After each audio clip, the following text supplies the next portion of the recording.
Dari Polda Metro Jaya, hadirin dan pemirsa, senang sekali program spesial Coffee Break bisa kembali hadir menjumpai Anda. Ya, benar sekali, dan tema kita pada Coffee Break kali ini akan membahas mengenai teror, kekerasan, dan hoax terhadap tokoh agama dan tempat ibadah.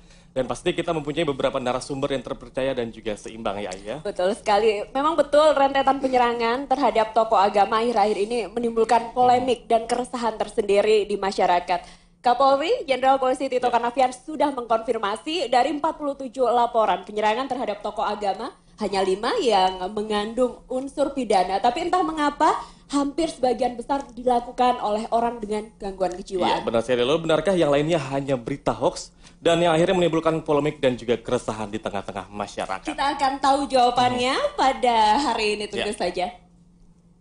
Dan bersama saya Ayu Wardani pemirsa. Dan saya Reva Fadani, inilah Coffee Break kali ini. Untuk kesempatan pertama ini sekaligus membuka acara karena sesuai dengan judulnya Coffee Break bersama Kapolda Metro Jaya. Kami persilahkan Kapolda Metro Jaya Irjen Polisi Idam Aziz. Kita beri tepuk tangan yang meriah untuk Pak Kapolda. Bismillahirrahmanirrahim. Assalamualaikum warahmatullahi wabarakatuh. Salam, selamat pagi, salam sejahtera untuk kita sekalian. Om Swastiastu, Namo Buddhaya, salam kebajikan. Yang terhormat Bapak Inspektur Jenderal Polisi Dr. Andes Carlo Britewu, yang kami hormati Bapak Kiai Marsudi Saud, salah satu Ketua PBNU, Dr. Matsuki dari Kementerian Agama RI, Bapak Ruslitan, Bapak Dr. Hairul Huda, kemudian adik asuh Ustadz saya, Selamat Ma'arif, Pak Novel, adik-adik asuh saya semua ini di Arena 212. Rekan-rekan pejabat utama, hadirin sekalian yang sama-sama dirahmati Allah. Pertama-tama marilah kita memanjatkan rasa syukur kehadirat Tuhan yang Maha Besar, karena atas karunia-Nya kita bisa berkumpul di acara Coffee Break ini. Tadi sudah dibilang kurang lebih setahun acara ini tidak kita mulai karena kesibukan-kesibukan kita. Dan saya tahu persis acara ini dulu diprakarsai oleh Bapak Kapolri, Jenderal Polisi Profesor Tito Karnavian. Last but not least, kita kembali memulai dan saya sudah minta Pak Wakapolda dan seluruh pejabat utama untuk kembali selalu mengagendakan dengan isu-isu yang hangat. Memang tema yang kita tampilkan hari ini untuk kita jadikan diskusi itu yang memang sedang hangat. Kami juga di jajaran Polda Metro Jaya beserta seluruh Polres selalu mengajak masyarakat untuk menggelorakan. Kemudian kita juga menjaga di setiap langkah jengkal wilayah DKI Jaya untuk betul-betul bisa mengeliminir sekecil mungkin masalah teror terhadap ulama ini. Alhamdulillah memang kalau kita lihat secara skop nasional, kita di DKI Jaya ini masih lebih bisa kita kendalikan, kecuali terakhir itu kasus yang di Depok, Sawangan.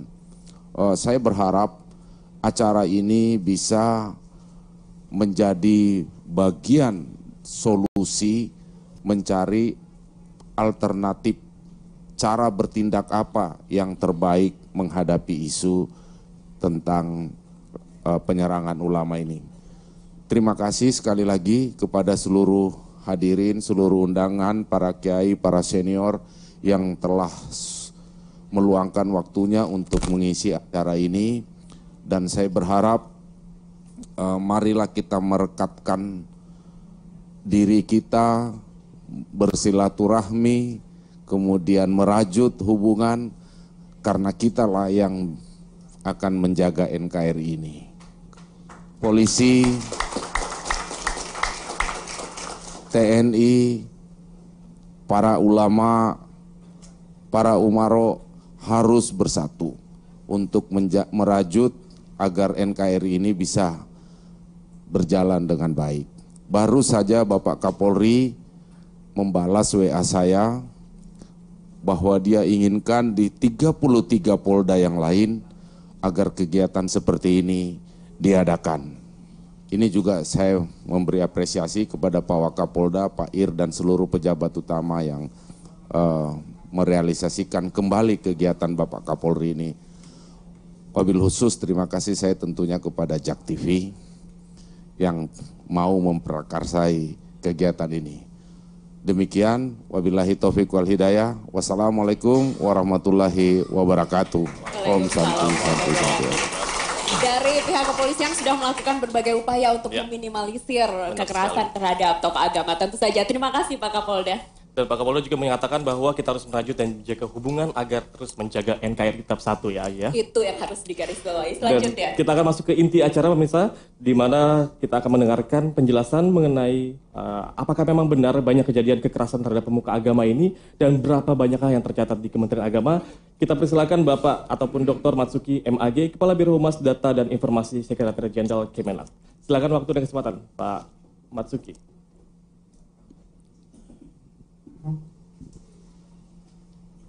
Terima kasih. Assalamualaikum warahmatullahi wabarakatuh. Bapak Kapolda, Pak Wakapolda, Bapak para narasumber, Inspektur Jenderal Polisi Kalo Brigks Tewu, Pak Kiai Marsudi Suhud, dan yang lain-lain, seluruh undangan yang hadir. Kami ingin menyampaikan pertama bahwa persoalan ada teror, kekerasan atau hoax itu kita karena mendapatkan informasi yang beragam.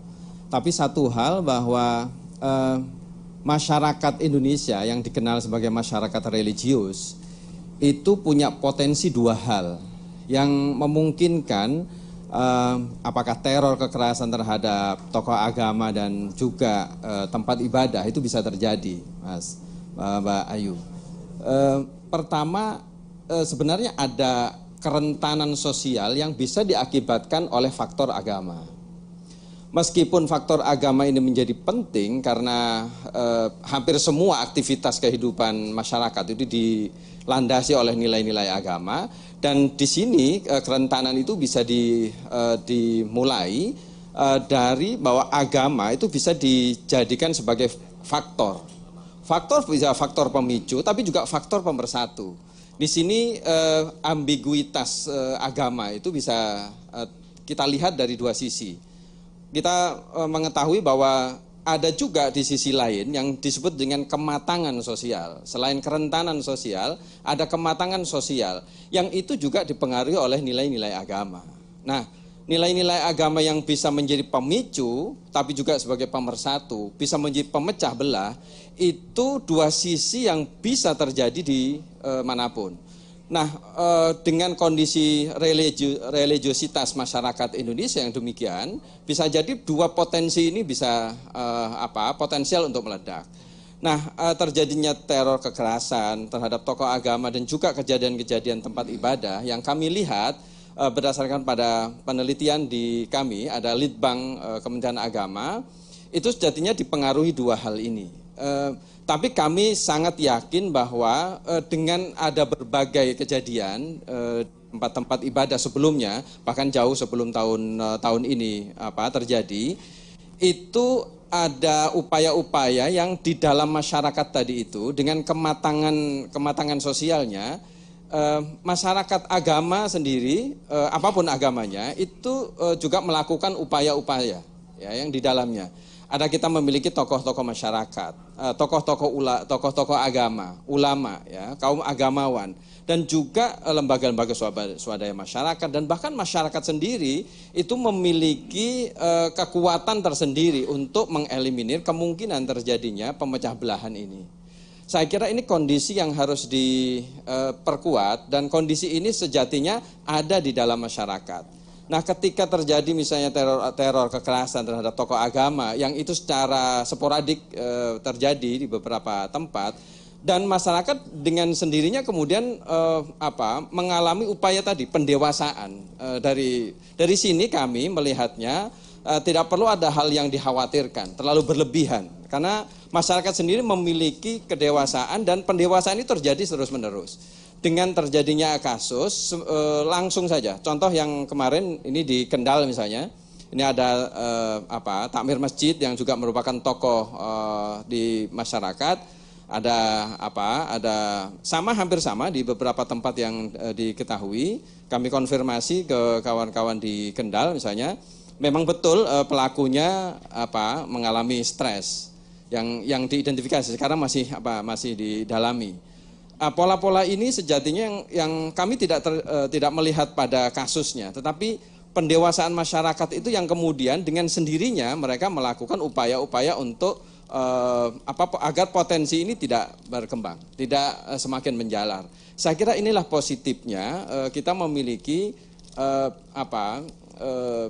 sejumlah elemen masyarakat yang dengan sendirinya melalui tadi kematangan sosial itu menjadi modal sosial yang kuat, modal budaya bahkan yang kuat untuk menghindari hal-hal yang tidak diinginkan. Saya kira itu dari perspektif kami dari Kementerian Agama, Mas. Lalu sejauh ini menurut data yang ada di Kementerian Agama sudah berapa banyak kasus? Tidak secara spesifik, karena kejadian-kejadian serupa itu banyak sekali dan ini bukan khas terjadi di umat Islam. Ada beberapa rumah-rumah ibadah yang tidak langsung terpublikasi baik di nasional maupun di daerah-daerah itu kami lakukan pendeteksian dini dan potensi-potensi ini dilakukan penelitian dan hampir wilayah-wilayah yang menjadi tanda petik kemungkinan potensi itu meledak kita identifikasi dan itu lagi tadi kami memiliki forum komunikasi umat beragama. Jadi jumlahnya yang ada itu kurang lebih 14 kejadian.